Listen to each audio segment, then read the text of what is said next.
누가복음 9장 51절에서 19장 44절까지 말씀입니다. 누가복음 9장 51절에서 19장 44절까지 우리가 오늘 묵상할 내용입니다.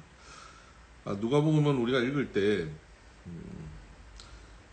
사도행전으로 연결되어진다는 것을 반드시 기억해야 합니다. 사도행전은 다른 말로 하면 성령행전 이렇게도 표현하죠. 예수님께서 승천하고 떠나신 이후에 사도들이 그 마가의 다락방에 모여서 함께 기도할 때 120명 위에 성령이 임하시죠. 그래서 그 성령의 역사를 통해서 이제 사도들이 나가서 사역을 하게 되는 것, 이것이 사도행전이라고 봤을 때 누가복음은 복음을 기록하면서 결국 사도행전의 성령의 역사에 초점을 맞춰 가고 있습니다. 그 시대를 살아가고 있는 많은 그리스도인들이 성령의 역사를 통해 살아야 된다. 성령의 능력으로 사명을 감당하고 살아야 되고 성령 충만함으로 하나님과 오늘도 동행하고 살아야 한다는 것을 강조하고 있습니다. 그래서 누가복음에서 다른 복음서보다도 더 강조하고 있는 것은 성령의 역사입니다. 대표적으로 우리가 볼 수 있는 것이 11장을 보면 기도에 대해서 예수님께서 가르치시는 내용이 나옵니다. 너희는 기도할 때 이렇게 하라라고 말씀하시면서 우리가 잘 아는 주기도문에 대해서 말씀하시죠. 그리고 나서 5절에 보면 또 이르시되 너희 중에 누가 벗이 있는데 밤중에 그에게 가서 말하기를 벗이여 떡 3덩이를 내게 구워달라. 그래서 벗이 떡 달라 그러는데 밤에 이미 잠들었고 내가 누웠으니까 네게 줄 수 없다 그랬는데 그 강청함으로 간절히 구하는 것 때문에 귀찮아 준다는 거예요. 또 9절 내가 또 너희에게 이르노니 구하라 그러면 너희에게 주실 것이요 찾으라 문을 두드리라 이렇게 구하고 찾고 두드리라는 말씀을 하십니다. 그리고 이어서 너희 중에 아버지 된 자로 누가 아들이 생선을 달라는데 생선 대신 뱀을 주고 알을 달라는데 전갈을 주겠느냐 라고 말씀하시면서 계속 구해라. 너희가 구하는 분은 너희 아버지시다 라고 말씀하십니다. 그리고 13절 이게 핵심이죠. 너희가 악할지라도 좋은 것을 자식에게 줄 줄 알거든 하물며 너희 하늘 아버지께서 구하는 자에게 성령을 주시지 않겠느냐 하시니 여기가 초점입니다. 성령을 주신다는 겁니다. 너희가 구해야 된다는 거죠. 간절히 구하면 성령을 주신다. 다른 복음서에는 좋은 것을 주신다. 바로 그 좋은 것이 성령이라고 누가는 분명히 강조하고 있는 것입니다. 우리가 간절히 구하면, 우리가 어떤 상황이든 간절히 구하면 우리의 그 간절한 구함에 하나님의 응답에 근원적인 응답은 뭐냐면 성령의 임재, 성령의 충만함인 것입니다. 성령께서 함께 하시면 능치 못할 일이 없다 하는 것을 강조하고 있는 것입니다. 여러분 오늘 우리의 삶의 자리에서 성령께서 역사하여 주시기를 간절히 구합니다. 그렇게 구하여서 오늘도 성령과 동행하는 하루가 되시기를 바랍니다. 여기에 누가의 강조점이 있습니다. 누가복음을 보면 또 우리가 누가복음 하면 가장 유명한 장이 15장입니다. 누가복음 15장은 3가지의 비유가 있는 것으로 유명하죠. 첫 번째는 잃어버린 양 비유고요. 두 번째는 잃어버린 동전, 드라크마를 잃어버린 것 비유고, 세 번째는 잃어버린 아들, 탕자의 비유입니다. 이 3가지 이야기가 있어서 유명합니다. 잃어버린 3가지, 어린 양, 드라크마, 아들, 3가지 비유입니다. 근데 사실 이 누가복음 15장은 이 잃어버린 이 3가지 어린 양과 드라크마와 아들을 잃어버린 것에 초점이 있는 것이 아닙니다. 사실은 하나님의 마음에 초점이 있는데 이 세 가지 비유장으로 흔히들 얘기하지만 저는 이것을 15장을 사실은 맏아들의 비유에 더 초점이 있다고 말씀드리고 싶습니다. 탕자의 비유 끝에 보면 맏아들 이야기가 나오지 않습니까? 27절입니다.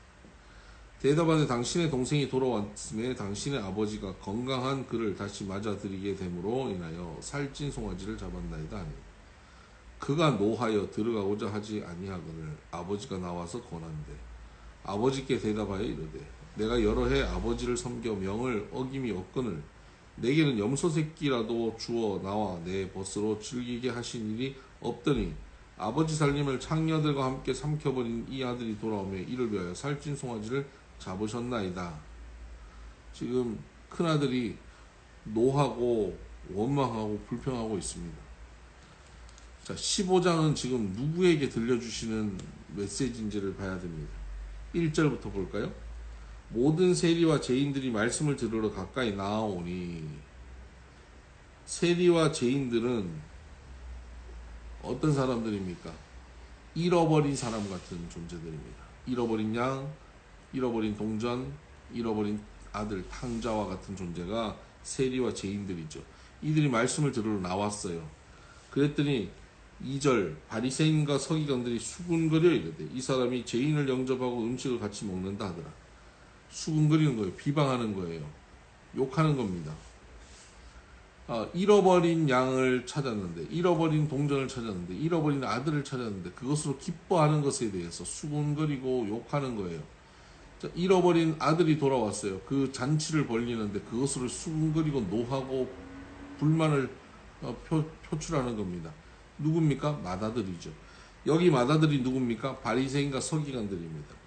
그래서 3절에 보면 예수께서 그들에게 이 비유로 이르시되 바로 바리새인과 서기관들 수군거리는 그들에게 이 비유로 말씀하고 있는 것입니다. 지금 이 비유는 누구에게 들려주는 겁니까? 바리새인과 서기관, 맏아들에게 들려주고 있는 것입니다. 잃어버린 양을 찾았다. 그래서 내가 기뻐한다. 잃어버린 동전을 찾았다. 그래서 기뻐한다. 잃어버린 아들을 찾았다. 내가 기뻐한다. 그런데 그 큰아들이, 맏아들이 와서 노하고 그 잔치 참여하지 않으려고 한다. 너희들과 똑같다는 것이죠. 그리고 하는 말이 나는 여러 해 아버지를 섬겨 명을 어김이 없거늘. 명을 어김 없는 것 바리새인들 아닙니까? 바리새인들은 철저하게 하나님 말씀 율법을 지키고자 하는 사람들입니다. 명을 어김이 없다고 생각하는 사람들입니다. 철저한 말씀을 지키는 사람, 명을 어기지 않는 사람에게 지금 맏아들과 같다고 말씀하고 있는 겁니다. 명을 어김이 없다. 그런데 31절 보십시다. 아버지가 이르되 예 너는 항상 나와 함께 있으니 내 것이 다 내 것이로되 이 내 동생은 죽었다가 살아났으며 내가 잃었다가 얻었기로 우리가 즐거워하고 기뻐하는 것이 마땅하다 하니라. 아버지의 마음은 이 떠나간 아들이 돌아오기를 간절히 원하고 있었습니다. 그래서 이 돌아온 아들 때문에 기뻐하고 즐거워하고 있는 겁니다. 맏아들은 아버지의 명이 무엇인지를 명확하게 알고 있었어야 됩니다.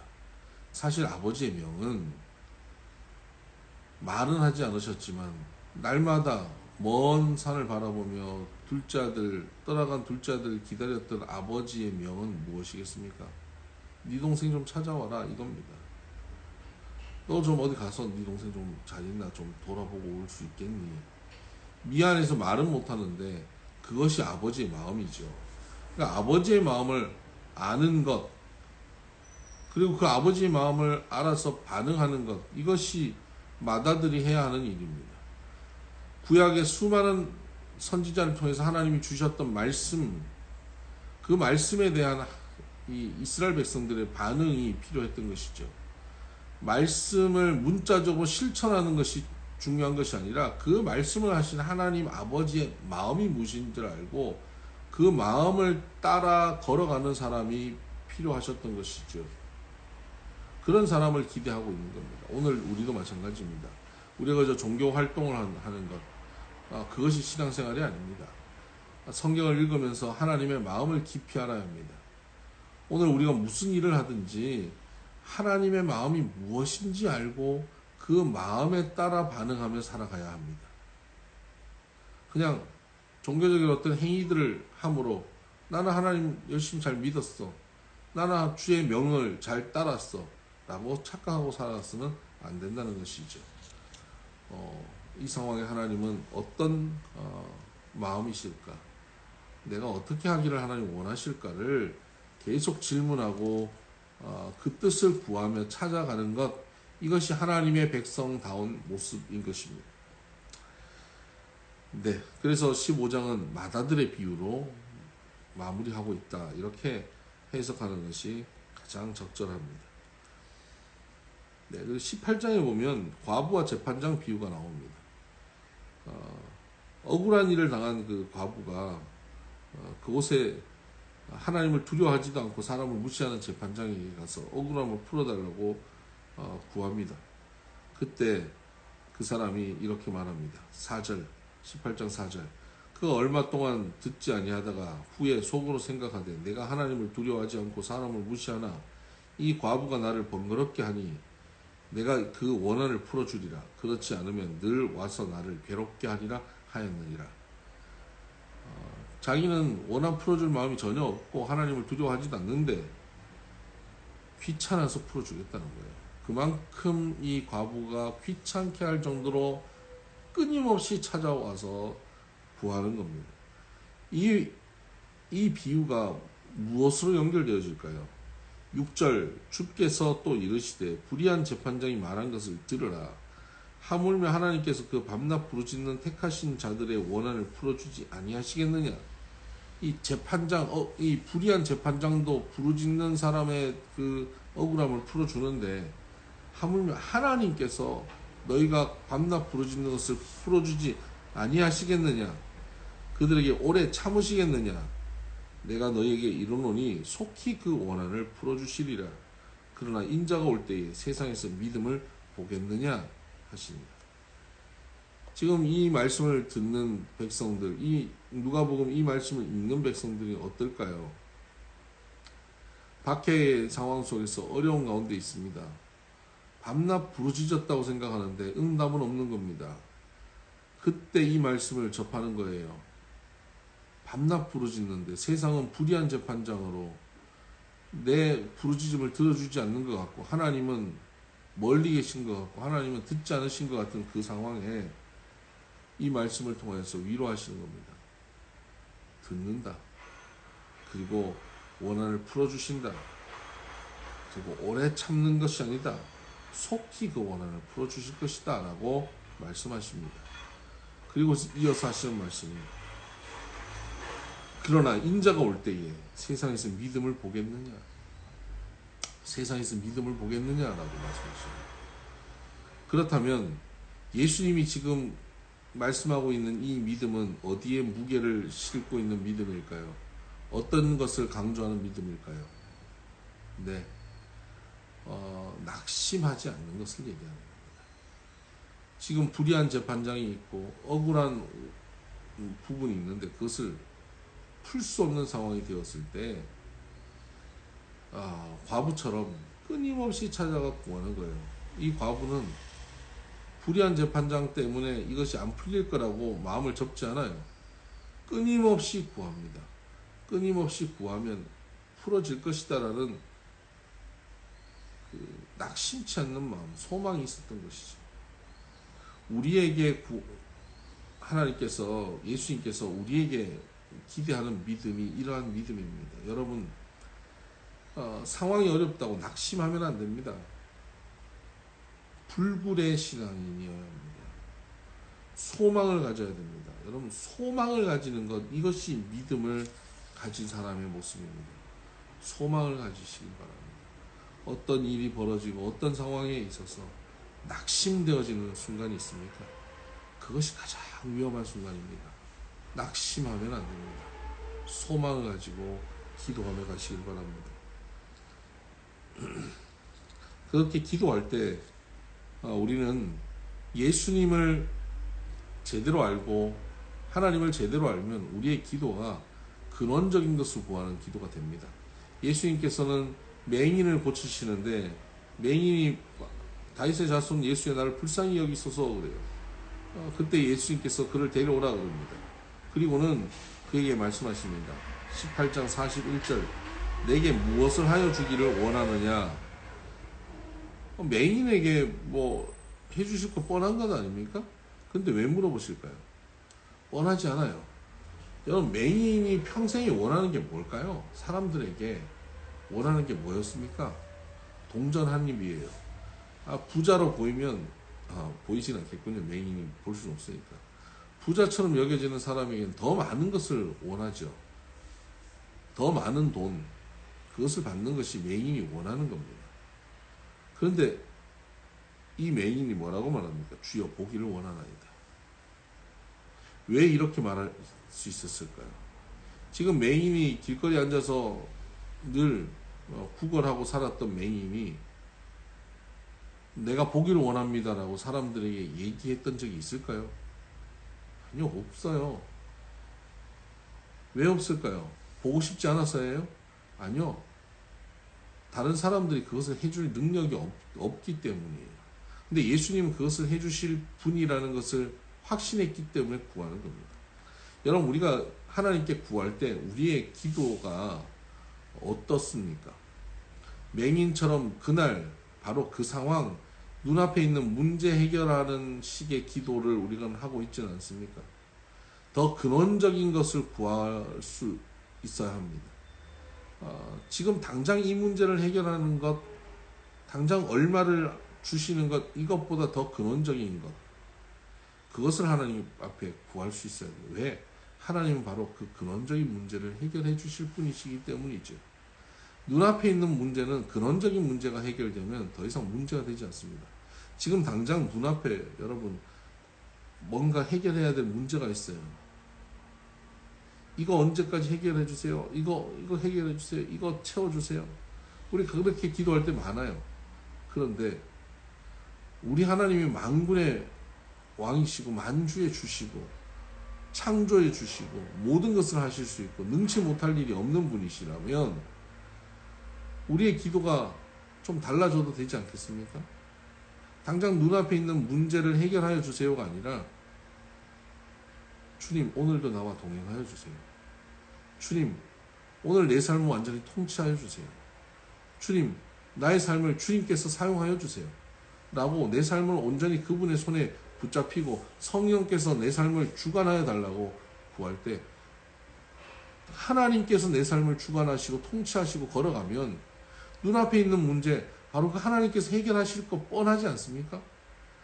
근원적인 문제가 해결되면 눈앞에 있는 문제는 따라서 해결되기 때문이죠. 우리가 왜 근원적인 기도를 잘 못합니까? 당장 눈앞에 있는 것만 구하는 이유가 뭡니까? 이것이 급하기 때문이 아니에요. 근원적인 문제를 해결해 주실 분이라고 하나님을 온전히 신뢰하지 못하기 때문입니다. 그분이 내 삶을 온전히 통치하시고 그분이 통치하시는 삶이 하나님 나라가 될 것이라는 기대가 없고 그것을 알지 못하기 때문에 그렇습니다. 그것을 아는 것이 믿음입니다. 네가 무엇을 주기를 원하느냐라고 주님 원하실 때 여러분 무엇을 구해야 합니까? 네, 아까 우리가 누가복음 11장에서 봤던 것처럼 구하고 찾고 두드리라는 말씀과 연결되어야 합니다. 결국 무엇을 구하죠? 성령을 구하고 성령을 주시는 겁니다. 성령을 구하고 성령을 주시면 그 다음 다 해결되는 겁니다. 오늘도 여러분 성령께서 여러분 가운데 함께 하시고 성령의 충만함을 누리며 살게 되기를 주의 이름으로 축복합니다. 네. 오늘도 하나님 말씀 가운데 거하십시다. 샬롬.